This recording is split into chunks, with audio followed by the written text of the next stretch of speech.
I mean, one of the biggest questions I get and on a daily basis is, can I keep a credit card going through bankruptcy? And that's a tough question. Let me tell you why. When people talk about credit cards, they talk about generically. Well, you got, what kind of cards do you have? You have Visas, MasterCards, American Express, and Discover. Those are basically unsecured credit cards. There's a contract between you and the lender. The lender agrees or contracts with you to allow you to rebuild, to use their credit card, charge things on it, and then, of course, your promise is I'm going to pay you back, of course, with a interest rate, usually pretty high interest rate. So that's a contract. Now, if you file bankruptcy on it and you have an outstanding balance, you're obligated to list that creditor. I don't care if you owe the creditor $1. You've got to list that creditor. Alternatively, what if you have a MasterCard that has a zero balance on it?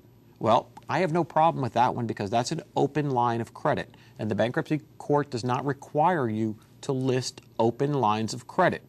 If that were true, if I filed bankruptcy, I would have to list my wife. I'd say, hey, I could borrow money from my wife at any time. That's an open line of credit. But if I don't owe her any money, she's technically not a creditor.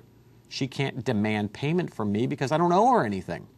So in that scenario, if you do have a credit or an open line of credit with a Visa or a MasterCard, you do not have to list them going into the bankruptcy. So those are some interesting concepts to keep aware of.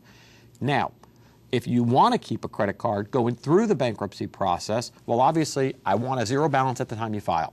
And that credit line could be used to rebuild your credit if the creditor doesn't get notice of the bankruptcy, which we're not going to supply notice, but that doesn't mean that the creditor is not going to buy a list from one of these major list companies of all people who file. And yeah, believe it or not, when you file bankruptcy, your name is into the public records. It's electronic. So I'm sure there's companies out there that compile this information and sell it to the credit card companies. I know, for example, American Express buys the list. Why do I know that? Because even if you owe your American Express $0 on the day you file bankruptcy, guess what's going to happen? You're going to get a letter from American Express probably about 30 days after you file saying, Dear Mr. Smith, Mr. John Smith, use that, or John Q. Public, let's say that. Dear Mr. Public, you file bankruptcy and unfortunately American Express doesn't like you anymore and therefore we're closing your credit line. And you say, well, I didn't owe you anything on the day you filed. Right. American Express is going to close your. Most of the major issuers of credit cards are going to close your lines of credit when you file the bankruptcy. So I'm kind of indifferent when it comes to people with open lines of credit. I spoke to a young woman today. She had about 3 store cards that she only had like $20 or $30 on. And she was adamant about paying this $20 or $30. And I had to give her the usual spiel saying, you may not be able to keep these. I mean, even if you pay them off beforehand, it's only $20 or $30. I'm not too worried about that. However, they may buy the list. And if they buy the list and they cross-reference your name, Social Security number, with their records, which is probably not too hard to do, one click of the mouse and it does it on a daily basis. And then if they find that out, they may cut your credit off anyway. And then you're out 70 extra bucks, which is not a big deal, but who cares? It's done. So there's no guarantee of it. On the flip side of the coin, let's say, for example, you're dealing with one of the bottom feeder companies, credit card issuers like Capital One. Capital One, usually if you have a zero balance, won't close down your line of credit with them. And the reason why is they want you back in the game. Now, that's a two-way street. You got to remember, if you're going to file bankruptcy and you're going to keep that credit card open, you got to realize that if you use that credit card, it has to be paid. Not only does it have to be paid, it has to be paid timely. And the reason why is once you file the bankruptcy, a lot of things happen.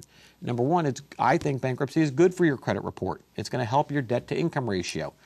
At the same time, anything that comes due and owing after you file and after your discharge is going to be reported to the credit reporting agencies usually. And usually you can bank on the fact that the major credit reporting agencies are going to send that information to the credit reporting companies. So if you're going to keep a credit card that you have a zero balance on at the time of filing and you're going to use it afterwards, and let's say the transaction goes through, no problem. You buy a tank of gas, charge it, boom, everything's looking good. Next month comes, you pay it off. Fantastic. Do the same thing again next week. You've got to get it done, and you can keep doing it on a monthly basis. Now, let's say you have 2 or 3 cards, and let's say you have 3 store cards, and you go buy a shirt, maybe a pair of shorts, maybe some socks, and you use them and you start rotating them after you file. Fantastic. As long as you can use them, start using them, rotating them, pay them off. I don't want you to carry a balance. The whole purpose of the bankruptcy is to give you a fresh start, not get you back into it. So folks, if you want to keep a credit card after bankruptcy, again, I have no problem with it. Just be careful. I do want you to keep a debit card. If you don't have a debit card, and there's not many of you left out there, but if you don't have a debit card, I definitely want you to have one. This way, you can start using that debit card, but the money comes out of your bank account, so you don't have to carry as much cash around. Everybody knows the difference between credit cards, store cards, and debit cards by now. If you don't, go to consumerlawissues.com. It's answered there.